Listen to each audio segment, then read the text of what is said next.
അന്ന് രാത്രി ഒരു 10 മണിയായി കാണും. കാവശ്ശേരി പൂരത്തിന്റെ പ്രധാനപ്പെട്ട ആ രാത്രി വെടിക്കെട്ട് കാണാനായി ഞാനും നവീനേട്ടനും കൂടി പ്ലാനിട്ടു. പൂരപ്പറമ്പിലെ ആ ഒരു തിരക്കും ബഹളവും ഒക്കെ ആലോചിച്ചപ്പോൾ തന്നെ മനസ്സിൽ വലിയൊരു ആവേശമായിരുന്നു. നവീനേട്ടന്റെ ബൈക്കിന് പിന്നിലിരുന്നു. തണുത്ത കാറ്ററ്റ് ആ രാത്രിയിൽ കാവശ്ശേരി ലക്ഷ്യമാക്കി ഞങ്ങൾ യാത്ര തിരിച്ചു. ദർശനം കഴിഞ്ഞ് ഞങ്ങൾ പതുക്കെ പൂരപ്പറമ്പിലേക്ക് നടന്നു. അവിടെ കണ്ട കാഴ്ചകൾ വിവരിക്കാൻ വാക്കുകൾ കിട്ടില്ല. ആകാശം മുട്ടെ നിൽക്കുന്ന ആ മനോഹരമായ കുതിരക്കോളങ്ങളെ, കുതിരദൈവങ്ങളെ കണ്ടപ്പോൾ ശരിക്കും അത്ഭുതം തോന്നി. തടിയിൽ തീർത്ത ആ രൂപങ്ങൾ ഓരോന്നും അത്രയ്ക്കും ഭംഗിയായിട്ടാണ് ഒരുക്കിയിരിക്കുന്നത്. അവരെ ഓരോരുത്തരെയും വണങ്ങിയിട്ട് ഞങ്ങൾ പൂരപ്പറമ്പിലൂടെ ഇങ്ങനെ അങ്ങോട്ടും ഇങ്ങോട്ടും നടന്നു.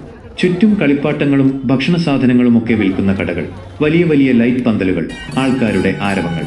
ശരിക്കും അതൊരു സ്വർഗമായിരുന്നു. ആ പൂരപ്പറമ്പിലൂടെയുള്ള നടത്തം വെറുമൊരു നടത്തമായിരുന്നില്ല. അത് നമ്മുടെ ജീവിതത്തിൽ എന്നെന്നും ഓർത്തുവെക്കാൻ പറ്റിയ ഒരു സുന്ദരമായ കഥ പോലെയായിരുന്നു. ഓരോ പൂരവും ഓരോ പുതിയ അനുഭവമാണ് നമുക്ക് നൽകുന്നത്. മേളത്തിന്റെ ആ താളവും നാട്ടുകാരുടെ ആ ആവേശവും കണ്ടപ്പോൾ മനസ്സിൽ വലിയൊരു സന്തോഷം തോന്നി.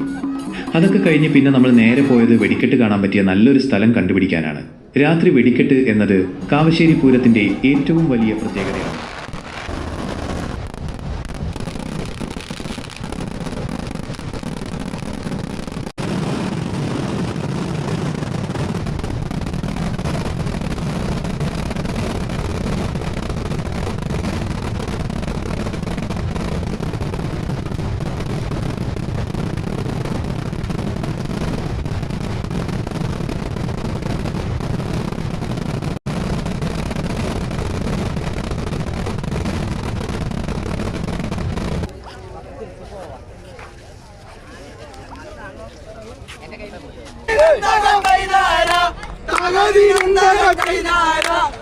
തകതിനന്തര തകതിനന്തര തകതിനന്തര